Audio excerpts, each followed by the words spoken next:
ঢাকা বিশ্ববিদ্যালয়ের মুরব্বিয়ানা বন্ধ করতে হবে। গতকালকে এখানে একটা অনাকাঙ্ক্ষিত ঘটনা ঘটেছে। কথার জবাব আমরা কথা দিয়েই দেব, কোনো শারীরিক ভাবে নয়। খুলনা বিশ্ববিদ্যালয়ের উপরে যখন ন্যাক্কারজনক হামলা করা হয়, আমরা ইনকিলাব মঞ্চ থেকে সাথে সাথে অফিসিয়াল স্টেটমেন্ট দিয়েছি বিরুদ্ধে।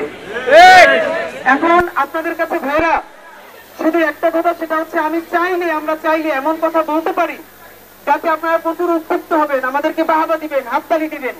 কিন্তু এইটা আপাতত আমাদের জন্য একটা জনপ্রিয় ব্যাপার হলো, আপনাদের জন্য তো আনন্দদায়ক না। কারণ আপনারা সেই গতকালকে সকাল থেকে আন্দোলনে করে আমরা রাতেও কিসে খোঁজ নিয়ে গেছি, আপনারা শত শত ছেলে মেয়ে আপনারা রাতে এখানে শুয়েছিলেন। আজকে সারাটা দিন বৃষ্টি, এবং আমি দেখে সত্যি অবাক হয়েছি। আমি ভাবি নাই যে বৃষ্টির মধ্যে এসেও সকল স্যারদেরকে পাবো, এসে দেখছি স্যাররা আপনাদেরকে ছেড়ে যান নাই। আমি নিজে ঢাকা বিশ্ববিদ্যালয়ের শিক্ষার্থী ছিলাম, হাজারবার বলেছি, আবারও বলছি, ঢাকা বিশ্ববিদ্যালয়ের মুরব্বিয়ানা বন্ধ করতে হবে।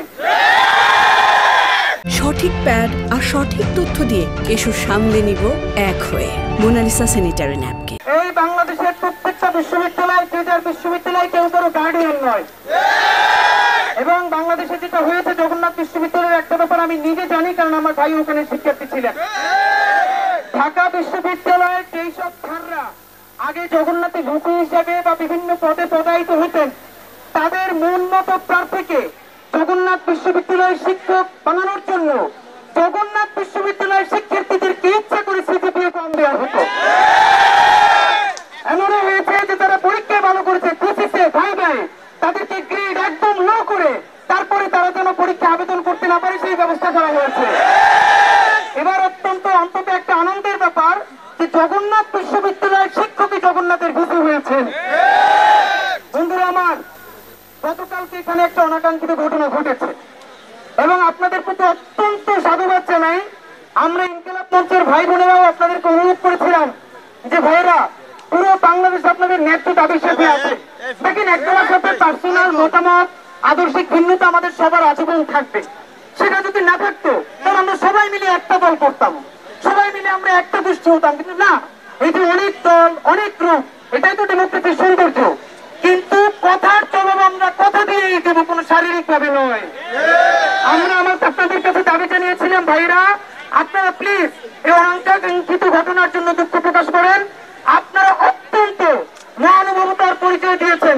আমি নিজে দেখেছি আপনাদের শিক্ষকরা, ইভেন রোহিত স্যার পর্যন্ত নিজে আনুষ্ঠানিকভাবে দুঃখ প্রকাশ করেছেন। এখন সরকারকে জানাতে চাই, আমাদের বাবার সমতুল্য আমাদের শিক্ষকরা দুঃখ প্রকাশ করেছে অনাকাঙ্ক্ষিত ঘটনার জন্য।